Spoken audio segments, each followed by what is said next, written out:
नमस्कार, मी सुनीता. स्वागत आहे तुमचं माझ्या छोट्याशा यूट्यूब चॅनलमध्ये.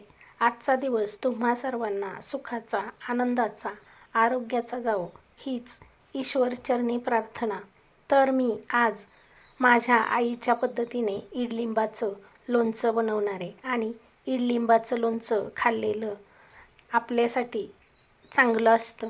ईडलिंबाचं लोणचं खाल्ल्यामुळे पचन छान होतं आणि पित्ताचा त्राससुद्धा कमी होतो. तर चला पाहूया लोणचं कसं बनवायचं. माझ्या पद्धतीने जर तुम्ही ईडलिंबाचं लोणचं बनवलं तर ईडलिंबाचं लोणचं महिनाभर खराब होत नाही आणि जेवणाबरोबर लोणचं असलं ना की जेवणसुद्धा भरपूर जातं. आता ही लिंब मी स्वच्छ धुवून कोरडी करून घेतल्यात. आता या लिंबाच्या आपल्याला छोट्या छोट्या फोडी करून घ्यायच्यात. तर बघा इथं मी अशा या साईजच्या फोडी करून घेतल्यात. आता या ईडलिंबाच्या फोडीतल्या आपल्याला बिया आणि रस काढून टाकायचा आहे. रस काढून टाकला का नाही की आपल्या लिंबाच्या लोणच्याला आंबटपणा कमी येतो. आता हा सगळा रस पिळून काढायचा आहे. तर अशा पद्धतीनं बघा लिंबाच्या फोडीतून रस आणि बिया काढून टाकल्यात. चला आता आपण याचं लोणचं बनवूया.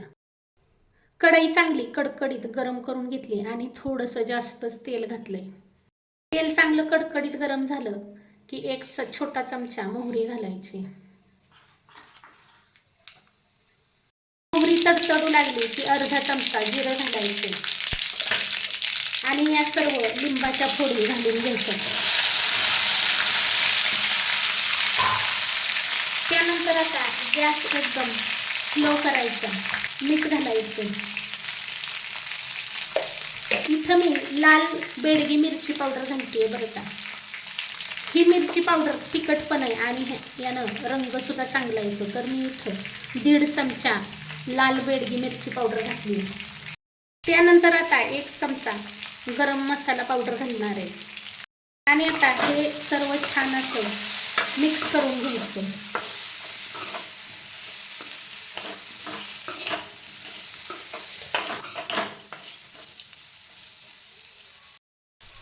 आता इथं मी चिरलेला गूळ घालणार आहे. 1 मूठभर गूळ घातलाय आणि 1 चमचाभर साखर घालणार आहे. आता हे सर्व आपल्याला पुन्हा एकदा छान असं मिक्स करून घ्यायचं. साखर यासाठी घालायची, साखरेमुळे आपल्या लोणच्याला कलर छान येतो आणि गुळाचं व साखरेचं दोन्हीचं कॉम्बिनेशन या लोणच्याला खूप छान चव आणतं. साखरेमुळे लोणच्याला छान पाणी सुटतं.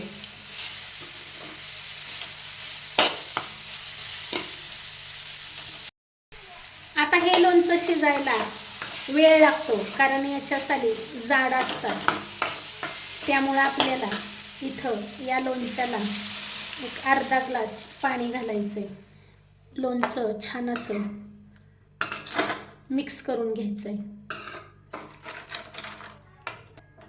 बघा काय सुंदर कलर आलाय लोणच्याला. आता याच्यावर झाकण ठेवायचं आहे आणि एकदम बारीक गॅसवर हे लोणचं आपल्याला छान असं शिजवून घ्यायचं आहे. तर बघा मी तुम्हाला माझ्या अंगणातलं मोगऱ्याचं झाड दाखवते आणि रात्रीचं हे झाड काय सुंदर दिसतंय. रात्रीचा या फुलांचा वाससुद्धा खूप सुंदर येतो.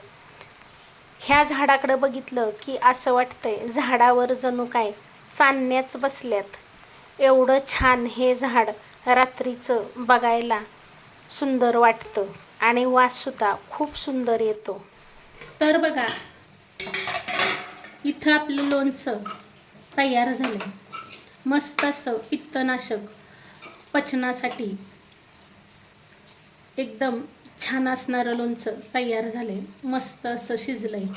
आता हे लोणचं तुम्ही थंड झाल्यानंतर एखाद्या प्लास्टिकच्या किंवा काचेच्या बॉटलमध्ये भरून ठेवा.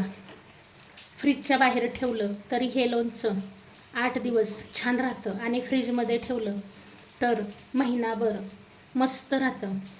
तुम्हाला जर फ्रीजमध्ये हे लोणचं ठेवायचं नसेल तर तुम्ही फ्रीजच्या बाहेर हे लोणचं प्लास्टिकच्या डब्यामध्ये भरून ठेवलं तरी चालेल, पण 4 दिवसांनी हे लोणचं थोडंसं तेल टाकून परतून घ्या, म्हणजे याला बुरशी येणार नाही आणि याची टेस्ट अजून वाढेल.